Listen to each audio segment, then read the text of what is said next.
And a group of Chagos Islanders have landed on the island to establish a permanent settlement, more than 50 years after the population was evicted from the British colony.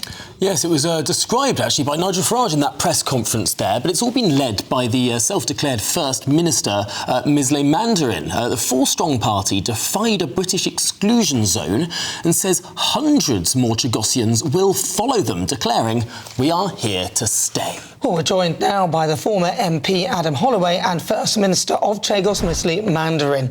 Wow. So you're on the island. So are you effectively on the islands illegally, is the question?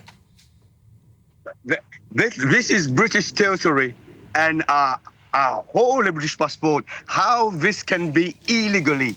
The only thing illegal here is Starmer handing British territory to a country like Mauritius, which is not British. Now, this is a fairly extraordinary thing that's taken place here. Just describe where you are, because this isn't the island that hosts the base. This isn't Diego Garcia. This is another island that used to be inhabited by Chagossians, but had to be moved when the base was created. Yes, but that was unnecessary because where we are now on Peros Banos, and the base is like 2 days boat to get to that base. So here we are perfectly safe. And I came here, Adam helped me a lot doing this plan. We are here to stay. Hello, I'm Bev Turner. Now, it can feel like the money in our bank accounts at the moment does not keep up with the cost of living. And maybe there's a solution. I'm here today with the CEO of TallyMoney, Cameron Parry. Cameron, what is TallyMoney? Well, Bev, with TallyMoney, you get a current account and a debit card, but instead of pounds, you use milligrams of gold as your everyday money. So why gold? Gold traditionally is a great store of value. It has, on average, gone up at over 11% per annum for the last 25 years against the pound. It's tripled in value in the last decade, and in the last 2 years alone, it's increased by 50% against the pound. Banks' savings products just can't compete with that level of growth.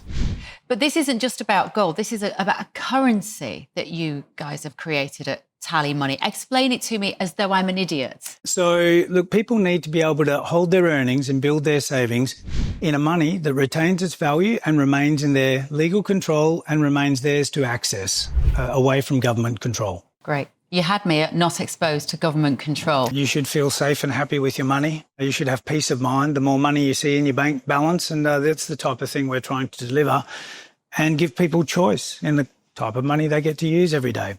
Brilliant. Thank you so much, Cameron. Thank you.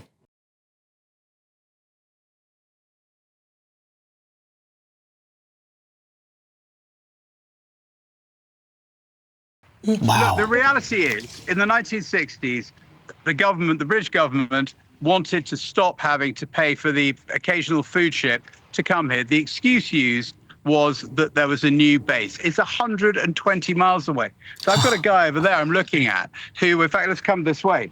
Michelle, who's in the background there, he was 14 years old when he was basically, they were rounded up, they were put on ships, some of them in manacles, their dogs were gassed, and they were sent to live in poverty in Mauritius, where they were basically called unspeakable names and told they weren't worth educated. Finally, a lot of them came to England when the British government finally gave them passports. And now the British government, having illegally, it was a crime against humanity as it happens, now we're trying to turn this place over to Mauritius without asking him, the democratically elected person. It's quite extraordinary. And what we're hoping to do by having this, a permanent settlement here, what we're hoping to do is we have successfully changed the facts on the ground.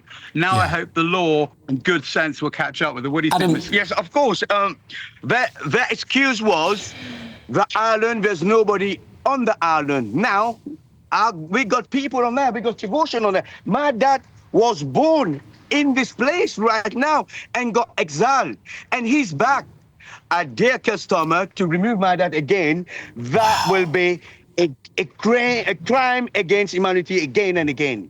And it really is. It really was a crime against humanity. To move a settled native population from a place is a crime against humanity. And what we're doing now is we're basically about to do the same thing albeit by so-called human rights. Look, the human rights that matter here are the rights of these people who've lived in exile for 60 years. It's morally indefensible. From a geostrategic point of view, risking that base to China is a shocker.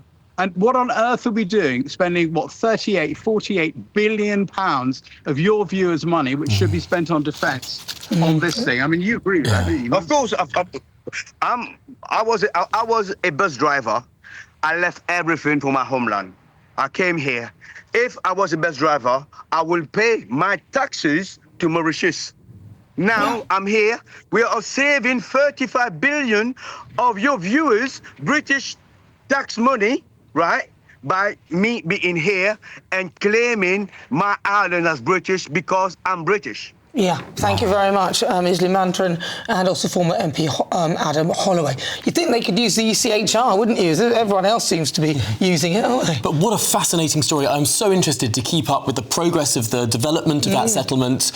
If Misley really is there to stay, this puts a massive spanner in the works of Keir Starmer's plan. And won't stand up to scrutiny. Absolutely, and if you think back over the last sort of year, 18 months, Christopher, we've been calling this Labour government out time and time again to try and get to the bottom of this. And this is just the latest saga in a whole string of events. We've asked over 140 questions. We've all called for urgent questions and statements in the House of Commons and debates. It feels like the government is in total chaos now when it comes to Chagos. We know that £35 billion is what this so-called deal is going to cost, and now we're hearing about UNCLOS Article 298 that actually, as you quite rightly set out, that that there is no legal basis for this. So Priti Patel, who's the Shadow Foreign Secretary, has been very, very clear. We've been very, very clear in the Shadow Foreign Ministerial team that this is the Chagos surrender deal. It's time actually Keir Starmer just woke up and smelled the coffee and stopped this. But Wendy Morden, this is your fault. You were chief whip in Liz Truss's government when Liz Truss got these talks going in the first place. This is nothing to do with it at all. This is all happening under the watch of Prime Minister Keir Starmer and his advisor Jonathan Powell. So it is incumbent upon them to actually listen to what we and others are saying. In opposition, we've been doing the hard yards, day in, day out, getting the message across to the government. Enough is enough. This is not right. And what's next? It's back in the Lords, isn't it? I think a week Tuesday, or next Tuesday, forgive me, and then that could be the final, the death knell of stopping this treaty. So my understanding is it will be back in the Lords. I don't think they've finally confirmed the date. But again, I would say to the Labour government, just stop and reflect and think and where you are. It's not too late. As every day goes by, it feels like there's something else that's unravelling.